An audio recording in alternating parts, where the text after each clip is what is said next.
Vous êtes de plus en plus nombreux à nous suivre et à participer à l'évolution de la chaîne Afrique N24, et sincèrement nous tenions à vous en remercier. Nous lisons tous vos commentaires qui enrichissent le débat et vraiment nous vous demandons de nous soutenir, en aimant les vidéos pour une large diffusion, et pour continuer à avoir une ligne éditoriale indépendante, et vous proposer de nouvelles émissions toujours de plus en plus enrichissantes. Ne restons pas passifs, soyons actifs. Merci et à bientôt. Togo. Appel à la fin de la répression d'État au Togo, une mobilisation pour les droits humains. Alors que l'Afrique de l'Ouest connaît des avancées démocratiques dans plusieurs pays, le Togo semble rester à la traîne, s'enfonçant dans un autoritarisme qui apparaît comme un vestige du passé. Sous le régime de Faure Gnassingbé, le pays s'illustre par une répression grandissante, faisant du Togo un cas particulier de stagnation politique dans la région. L'agression d'un député sénégalais, Guy Marius Sagna, lors d'une mission officielle à Lomé le 29 septembre 2024, a provoqué une indignation généralisée. Ce n'est pas un cas isolé, mais bien un nouvel épisode dans une longue série de répressions. Actuellement, 93 prisonniers politiques languissent dans les prisons togolaises, et les manifestations pacifiques sont brutalement réprimées. Face à cette situation, une coalition panafricaine de 47 personnalités influentes, issues de la CEDEAO et de l'Alliance des États du Sahel, AES, a élevé la voix. Dans une tribune cinglante, ces figures dénoncent les atteintes systématiques aux libertés fondamentales et un régime qui se maintient au pouvoir depuis 57 ans. Stop à la violence d'État au Togo. Les signataires de la tribune expriment une profonde indignation face à la violence d'État persistante au Togo. Ils appellent les autorités à restaurer l'état de droit et à respecter les droits humains fondamentaux.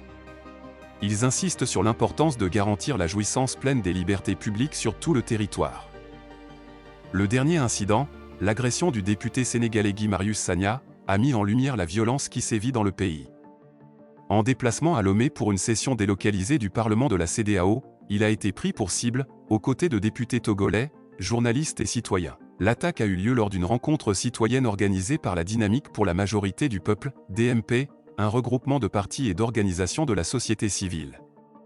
Des assaillants non masqués ont violemment attaqué les participants, sous le regard inactif des forces de l'ordre présentes sur place. Un climat de répression systématique.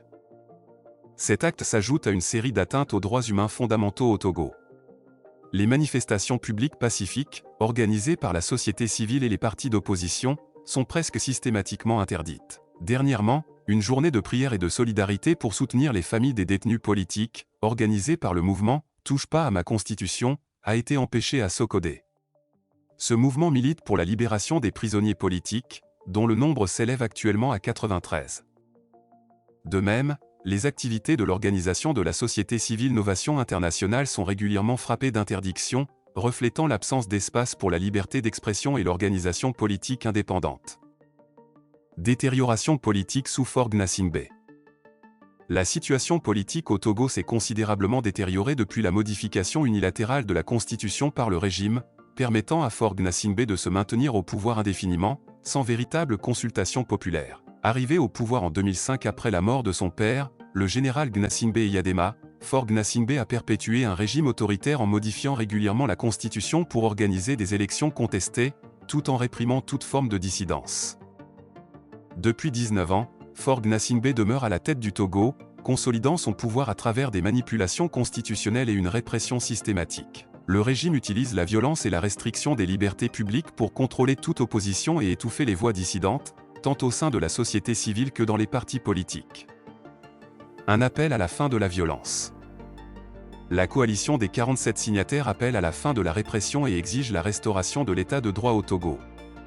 Ils demandent aux autorités togolaises de respecter les droits humains fondamentaux, afin que chaque citoyen puisse jouir pleinement de ses libertés publiques. Selon eux, la violence d'État doit cesser non seulement au Togo, mais aussi dans l'ensemble de l'espace CEDEAO, où des dérives autoritaires sont encore observées dans certains pays. La liste des 47 signataires comprend des personnalités influentes telles que Guy Marius Sagna, Diallo Diop, Alioune Tine, Seydi Gassama, et bien d'autres activistes, journalistes et intellectuels panafricains, qui appellent à un changement urgent pour mettre fin aux pratiques autoritaires du régime togolais. En résumé, cet appel à la fin de la violence d'État au Togo résonne comme un cri d'alarme face à la détérioration continue de la situation politique dans le pays. Le Togo, sous Faure Gnassingbé, reste l'un des derniers bastions de l'autoritarisme en Afrique de l'Ouest, malgré l'aspiration croissante des peuples à plus de démocratie et de respect des droits humains. Likez la vidéo si ce n'est pas déjà fait. Laissez aussi votre point de vue en commentaire. Abonnez-vous et cliquez aussi sur la petite cloche de notification pour ne rien rater de nos prochaines vidéos. N'oubliez pas de partager aussi la vidéo et de la liker.